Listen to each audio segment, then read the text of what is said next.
Danse partie 6. Alors, je suis contente de vous rencontrer encore aujourd'hui pour vous parler justement des dépendances. Et là, c'est dans le concret. Quoi faire, quoi manger, quoi pas manger. Alors, on a vu justement qu'est-ce qui contribue, qu'est-ce qui nous prédispose à avoir des dépendances, qu'est-ce qui cause ça. Et là, aujourd'hui, on va voir vraiment quoi mettre en pratique. La première chose que j'aimerais partager avant ça, c'est de reconnaître le travail extraordinaire que tous les thérapeutes, les intervenants vont faire auprès de personnes qui ont des dépendances, dépendamment du degré de dépendance, à quelle dépendance on fait référence, mais c'est un travail d'ange, c'est un travail extraordinaire et je ne veux surtout pas sous-entendre que ce n'est pas important, c'est capital. Et puis, je lève mon chapeau à toutes les personnes qui font ce travail-là, c'est extraordinaire. Ce que je veux aussi souligner, c'est que c'est important de combiner avec ce soutien-là, OK? De combiner l'apport nutritionnel que le cerveau a besoin. Donc, on a vu les causes principales qui nous prédisposent aux dépendances, donc métaux lourds, des traumatismes émotionnels, des carences, des déficiences, principalement en glucose, en sels minéraux et une exposition en bas âge à la caféine. Qu'est-ce qui va nous aider dans l'immédiat à adresser ces causes-là tout de suite, que quelqu'un peut même sentir une différence à l'intérieur de 24 heures? On doit réparer, nourrir ces neurones-là, le cerveau qui a été blessé par ça. Quand je dis blessé, c'est qu'il y a trop d'inflammation, soit par les métaux lourds, soit par beaucoup d'adrénaline à cause d'un traumatisme émotionnel, soit justement par beaucoup de carences au cerveau, que le cerveau n'a pas tout ce qu'il a besoin pour fonctionner. Il va à ce moment-là, encore là, être sur l'adrénaline à cause de ça et une exposition très tôt à la caféine et on inclut dans ça le chocolat. Qu'est-ce qui va aider à calmer ce feu-là dans notre cerveau, cette chaleur-là excessive, comme un ordinateur qui surchauffe?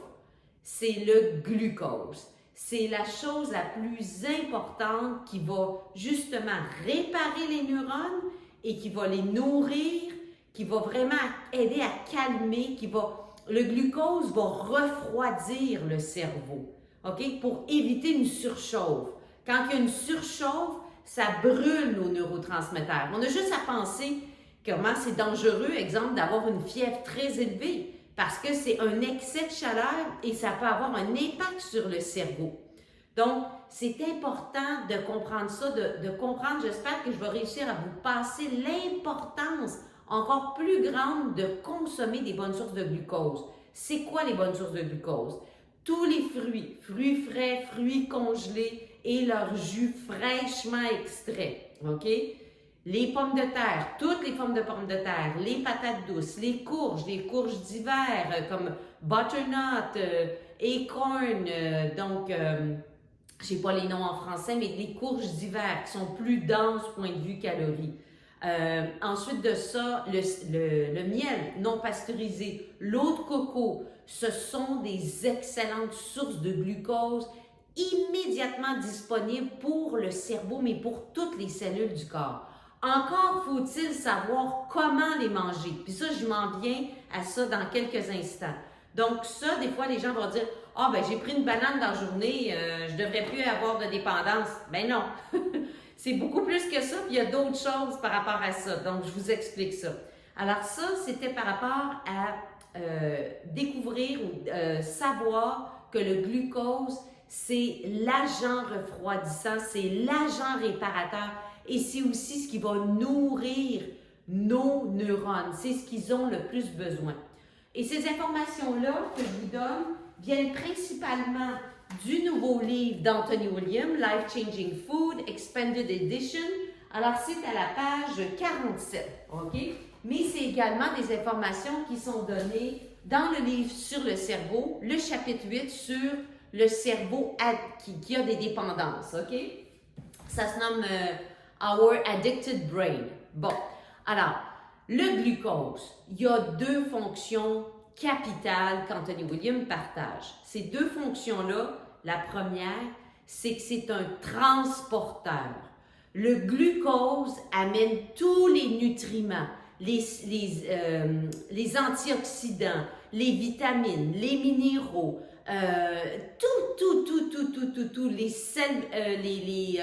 les sels minéraux, les macrominéraux, les protéines, les substances phytochimiques, tout doit être apporté par ce transporteur-là, le glucose. C'est lui qui a la clé pour ouvrir la porte pour que les nutriments rentrent dans les cellules. S'il n'y a pas de glucose, on ne va pratiquement pas assimiler ce qu'on est en train de manger, les bons nutriments. Donc, si vous dites, moi, j'ai une alimentation pauvre en glucose parce que je me suis fait dire que c'était mauvais et puis je prends beaucoup de suppléments. Bien, il y a une grosse chance que, probablement, en fait, pas juste une grosse chance, la grande majorité de tous ces nutriments-là qui sont dans les suppléments ne seront pas absorbés parce que ça prend absolument le glucose qui cogne à la porte. Ouvre ta porte, s'il te plaît, la cellule. Puis là, la cellule fait rentrer le glucose qui, lui, est le transporteur qui amène tous les autres nutriments. Donc, c'est une des raisons pourquoi c'est capital. Ça permet la nutrition de toutes les cellules. Je vous démontre pourquoi c'est important. Si, admettons, j'arrive à l'urgence, puis là, je ne suis pas bien, je ne peux même pas vraiment parler, qu'est-ce qui va se passer? Qu'est-ce que les médecins vont faire? Ils vont vérifier très rapidement mon taux de glucose dans le sang. Pourquoi? Parce que si mon taux de sucre, de glucose dans mon sang est très élevé, ça veut dire que ça ne rentre pas dans les cellules. Ça stagne dans le sang. Si ça stagne dans le sang et que ça ne nourrit pas mes cellules, on sait toutes et tous qu'on peut être entre la vie et la mort parce que c'est capital. Si, à l'urgence, ben, ils ne testeraient pas ça de toute façon, le gras, c'est pas ça. Les cellules, ce qu'elles ont besoin, c'est pas de gras. Elles ont besoin de glucose et on en a la preuve. À l'urgence, c'est une des priorités. On va vérifier si justement il y a trop de sucre dans le sang. Parce que ça veut dire qu'il rentre pas, le sucre ne rentre pas dans les cellules. C'est capital. Capital, on a besoin de glucose. Ce qui est triste, c'est qu'on s'est fait enseigner qu'on n'avait pas besoin de bon glucose. On se fait enseigner que trop de fruits, en fait, on se fait enseigner de rationner nos portions de fruits, nos portions de patates, on se fait dire que c'est acide des fruits, ce qui est complètement faux. On se fait dire que ça détruit nos dents, l'émail de nos dents, complètement faux. On se fait dire que ça fait engraisser, que c'est trop acide. C'est tout faux, ces choses-là. Alors, la même chose pour les pommes de terre. On va se faire dire ça va faire engraisser. Non, ça ne fait pas engraisser. C'est ce qu'on met sur les pommes de terre.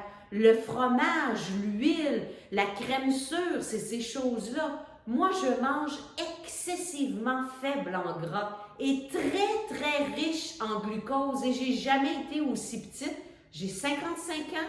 Donc, quand on se fait dire tu prends du poids parce que tu es ménopausée, tu t'en vas vers la ménopause, c'est faux. Je suis ménopausée, j'ai jamais été aussi petite que ça dans ma vie. Donc, ça n'a pas de rapport. Et c'est pas juste par rapport à moi. Le glucose, c'est essentiel. On en a besoin. Parce qu'on se fait mal informer, on a peur puis on se prive. Si vous voyez ma table de cuisine en ce moment, je dois avoir à peu près 30 bananes dans ce pot-là. Puis dans celui-là, je dois en avoir à peu près 40. OK? Donc, on a beaucoup de fruits ici dans ma maison. C'est à coup de caisses d'oranges qu'on va acheter, des caisses de citron. Donc, ça, c'est pour vous dire l'importance du glucose. Il est le transporteur de tous les nutriments. La deuxième raison pour laquelle le glucose est très important, c'est parce que c'est ce qui nourrit nos cellules. Toutes les cellules de notre corps, incluant notre cerveau. Donc, quand notre cerveau il est en surchauffe parce qu'il manque d'adrénaline, parce qu'il manque de glucose et il y a trop d'adrénaline, à ce moment-là, parce que si mon taux de glucose est bas là, dans mon sang, si j'ai peur de manger des fruits, je me suis fait dire c'est pas bon de manger des fruits, c'est pour ça que tu as un surplus de poids. Moi, je mange probablement 10 fois plus de fruits qu'avant, puis je suis beaucoup plus petite qu'avant. J'ai beaucoup de vitalité, ça m'apporte énormément de vitalité, de créativité, l'utilisation de mon cerveau. Pourquoi? Parce que j'ai compris à quel point c'est vital pour le cerveau d'avoir du glucose. Parce que de un, comme j'ai dit dans une autre vidéo, si vous n'avez pas vu les 5 autres vidéos avant, je vous invite à aller les voir, c'est le constituant principal du lait maternel. Donc, pour réparer nos neurones, mais pour la création des neurones, pour les nourrir, c'est le glucose qu'on a besoin. Alors, ça, c'est l'autre chose. Les cellules, donc les deux fonctions du glucose, c'est le transporteur de tous les nutriments et en plus, c'est ce qui va nourrir nos cellules, c'est ce qu'on a besoin. Donc ça, c'est ce que je voulais vous dire. Je regarde un petit peu mes notes pour être sûr que je ne manque pas. Parfait. Donc, l'autre chose que je voulais vous dire aussi, c'est que lorsqu'on a des dépendances, le fait d'être attiré vers la dépendance pour forcer notre corps à sécréter de l'adrénaline, OK? Pour calmer l'inflammation, les carences, le manque dans le cerveau, les traumatismes, les blessures, tout ça qui est au niveau des neurones. Parce que si on a vécu un traumatisme émotionnel, ça va blesser physiquement les neurones à cause de la décharge d'adrénaline. Donc, ce qui va venir réparer ça, donc autant pour des traumatismes émotionnels, donc pour guérir des choses émotionnellement que pour des choses physiques, des carences, des déficiences, les métaux lourds qui vont endommager les neurones, pour réparer ça, c'est le glucose que ça nous prend, OK? Donc, le glucose est très important, mais comme j'ai dit, manger de la bonne façon. Ce qu'Anthony Williams partage dans ce livre-là ici, il explique que la raison pour laquelle on est capable d'être en vie sur la planète, c'est à cause de deux choses. À cause du glucose et à cause des sels minéraux. Ça, c'est exactement à la page 47. OK? Alors, il explique que c'est tellement important. Puis là aussi, autant pour le glucose que je viens de vous démontrer à quel point c'est une priorité. OK? Quelqu'un qui arrive à l'hôpital et dit « j'ai un cancer », on ne va pas le mettre tout de suite en priorité parce que ça se peut qu'il ne meure pas. La personne n'est pas en danger de mourir dans les 24 heures de son arrivée à l'hôpital. Mais si, par contre, elle arrive et son taux de sucre est trop élevé dans le sang, ça veut dire que ça ne rentre pas dans les cellules sont en train de mourir. Là, c'est un danger, c'est une priorité parce que la personne pourrait peut-être mourir dans les 24 heures. Donc, le glucose est important, tellement important. J'ai fait une conférence gratuite. Vous pouvez aller sur mon site web où est-ce que je parle du glucose. Pendant plus d'1 heure, j'explique plein de choses fascinantes. C'est gratuit. Allez vous inscrire pour avoir accès à la conférence. Donc, l'autre chose qu'Anthony Williams dit, la raison qui fait qu'on peut être capable de vivre ici sur la planète, le glucose, et l'autre, c'est les sels minéraux. Les sels minéraux. Puis encore là, si j'arrive à l'hôpital, puis on détecte, j'arrive comme en urgence, puis on détecte que mon sodium-potassium est débalancé, qu'est-ce qui peut arriver? Mon cœur peut arrêter de battre. Ça peut être extrêmement dangereux pour le cerveau, c'est dangereux pour les reins. Je veux dire, c'est encore là, on peut jouer entre la vie et la mort. C'est capital. Donc, ce qu'il dit, que le glucose et les sels minéraux, c'est ce qui nous permet d'être capable de vivre sur la planète, c'est la réalité parce que ce sont des priorités si on arrive à l'urgence. Tout ça va avoir un impact énorme sur les dépendances, sur se débarrasser une fois pour toutes des dépendances si on mange suffisamment de glucose. Donc, ça a l'air de quoi ça? Et suffisamment de sels minéraux, ça aussi, ça a l'air de quoi?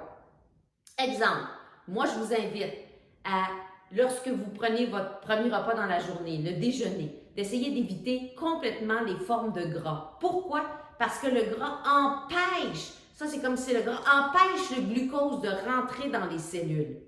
Donc, quand on diminue notre gras, qu'on l'enlève, OK, le glucose peut rentrer facilement dans les cellules. Moi, par exemple, ça fait 3 ans et demi que je mange extrêmement faible en gras. Mais quand je dis extrêmement, là, ça pourrait vous surprendre comment j'en prends presque pas du tout. Et pourquoi je fais ça? Pour être sûr que mes cellules soient nourries, qu'elles reçoivent tous les nutriments. Pourquoi? Parce que j'ai plein de projets, je veux faire plein de choses. Je veux dire, ma vie est loin d'être finie parce que j'ai 55 ans. Plein de projets que je veux réaliser. Je veux donner le maximum de nutrition à mon cerveau. Et ça, ce que ça a pu faire, entre autres, c'est que ça a été facile complètement pour moi d'arrêter de manger du chocolat. Aucun attrait même vers le chocolat. Qu'est-ce qui a fait ça? J'ai compris, grâce à ces informations-là, grâce au livre, de manger du glucose de façon bien répartie dans ma journée. Pas juste le déjeuner, puis après ça, plein de gras au dîner, fromage, noix, avocat, huile, une petite graine de glucose qui vient d'une pomme de terre. Non, l'inverse. Alors, beaucoup de glucose, pas de gras au déjeuner. Ça peut être une collation dans l'avant-midi où j'ai du glucose et sels minéraux. Le dîner, je choisis, moi, de ne pas ajouter de gras. Et s'il y a du gras, ça va être juste au souper. C'est quoi le gras? Des noix, des graines, du beurre de noix, de l'huile de coco, les huiles, les olives, les poissons, les viandes. Toutes ces choses-là, ce sont du gras. Le cacao aussi, c'est du gras. Donc, ça va interférer avec le glucose qui rentre dans nos cellules. OK? Donc, ça, c'est ce que je voulais vous dire par rapport au glucose, le sel minéraux. Donc, ça a l'air de quoi? Mettre quoi en pratique à partir de maintenant si vous dites « je veux m'aider ». Puis là, je veux vous dire, quand bien même que la dépendance n'est pas arrêtée d'un coup, OK? Admettons, vous dites « j'ai une dépendance à la cigarette ». Puis vous dites « j'ai mis plus de glucose », je vous encourage à continuer à mettre plus de glucose, même si la cigarette n'est pas arrêtée, parce que vous en allez vers un arrêt à ce moment-là de cigarette. Si vous donnez le glucose bien réparti, ça veut dire quoi? Pas attendre 3 heures avant de remanger, pas attendre 4 heures. Moi, c'est à peu près aux 2 heures. Je finis quelque chose, je finis un repas, ben, je peux vous dire que 2 heures plus tard, je vais remanger quelque chose qui a du glucose.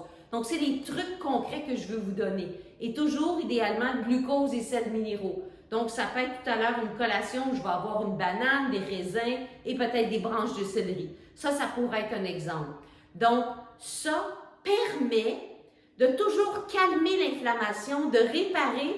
Et là, ce qui est magique, c'est que pour moi, ça a fait le chocolat, le désir est disparu. Puis c'est trilant, ça, parce que le désir disparaît par magie. Mais il faut être un bon manager, une bonne manager de la gestion de notre glucose tout au long de la journée. Pas juste le matin, pas juste au dîner, ça prend aussi une collation dans l'après-midi. Donc, c'est ce que je vous invite à faire concrètement. Diminuez votre consommation de gras. Idéalement, le matin, si vous faites un smoothie, mettez pas de noix, mettez pas de graines, mettez pas juste une banane puis une demi-tasse de bleuets. Donc, ça prend plus de fruits que ça. Ça peut être avec quelques poignées d'épinards, 1-2 poignées. Ça peut être un gruau d'avoine sans gluten où vous ne cuisez pas ça dans du lait d'amande. Non, vous cuisez ça dans de l'eau, vous mettez des bananes, vous mettez du sirop d'érable. Donc là, ce glucose-là va pouvoir rentrer facilement dans vos cellules. Et je vous dis, il y a des personnes des fois qui m'ont témoigné, qui m'ont dit « Je pensais que j'étais en dépression. Non, j'étais en manque de glucose. » D'autres, une fois, une autre personne m'a dit « Je pensais que mon enfant... Et c'était une personne chigneuse, un enfant chigneux qui pleurnichait tout le temps. Non, l'enfant pleurait parce que dans le fond, il ne recevait pas la nourriture. Puis du moment que la personne, les parents ont commencé à donner plus de glucose, l'enfant s'est mis à avoir plein d'énergie, puis pleurnicher, etc. Donc, il y a beaucoup... Si vous saviez la quantité de témoignages de gens qui me disent « C'est incroyable la différence que ça a fait dans mon corps, d'avoir plus de glucose. » Donc, c'est ce que je voulais vous partager. Le message le plus important, bien qu'il y a plein de suppléments qui peuvent aider, la chose la plus importante, c'est de vraiment maintenir votre taux de glucose stable dans votre sang tout au long de la journée en utilisant ces bonnes sources de glucose-là, fruits, patates, toutes les courges, l'eau de coco, pas le lait de coco parce que ça, il y a du gras, l'eau de coco et le miel. On peut aussi ajouter le sirop d'érable dans ça. Et je vais vous dire, ça va changer votre vie. Moi, ça va transformer ma vie. On se revoit pour la prochaine vidéo qui est la conclusion. Manquez pas ça.